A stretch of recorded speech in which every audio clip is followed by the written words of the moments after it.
சென்னையில் மட்டும் நிவாரணப் பணிகளை துரிதப்படுத்திய முதலமைச்சர் மு.க.ஸ்டாலின் தமிழகத்தின் வட மாவட்டங்களையும் டெல்டா மாவட்டங்களையும் கவனிக்க தவறியது ஏன் என பாஜக எம்எல்ஏ வானதி ஸ்ரீனிவாசன் கேள்வி எழுப்பியிருந்தார். அதற்கு அரசியல் களத்தில் ஒவ்வொருவரின் பார்வையும் ஒவ்வொரு விதமாக இருக்கும். அவர்களின் கேள்விக்கெல்லாம் பதில் சொல்ல வேண்டியதில்லை என அமைச்சர் சேகர் பாபு பதிலடி கொடுத்துள்ளார்.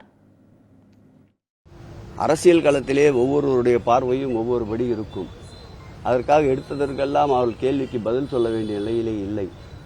மக்கள் நன்றாக முதலமைச்சர் அவருடைய பணியை பாராட்டி கொண்டிருக்கின்றார்கள். பெருமழை வெள்ளம் வந்ததிலிருந்து ஓயாமல் மாண்புமிகு முதலமைச்சர் அவர்களும் துணை முதலமைச்சர் அவர்களும் அதேபோல் அந்தந்த மாவட்டத்தில் இருக்கின்ற அமைச்சர்களும் நாடாளுமன்ற உறுப்பினர், சட்டமன்ற உறுப்பினர், உள்ளாட்சி பிரதிநிதிகள், அரசு துறை சார்ந்த அனுபவம் வாய்ந்த திறமை மிக்க அதிகாரிகள் அனைவரும் களத்தில் நின்று பணியாற்றி கொண்டிருக்கின்றார்கள். புயல் எச்சரிக்கை வந்ததிலிருந்து முன்னெச்சரிக்கை நடவடிக்கை என்று பெருமழை வெள்ளத்தின் போது எவ்வளவு பணியாற்ற முடியுமோ அந்த பணியை முன்கூட்டியே மேற்கொண்ட அரசு இந்த அரசு. புயல் மழை வெள்ளம் வந்த பிறகும் வீட்டிலே முடங்கிவிடாமல் வீதிக்கு வந்து மக்கள் குறைகளை கேட்டு முழுமையான நிவாரணம் தேடிக்கொண்டிருக்கின்ற அரசு இந்த அரசு. எதிர்கட்சிகள் என்பது எதிரி கட்சிகளாக இருக்கக்கூடாது.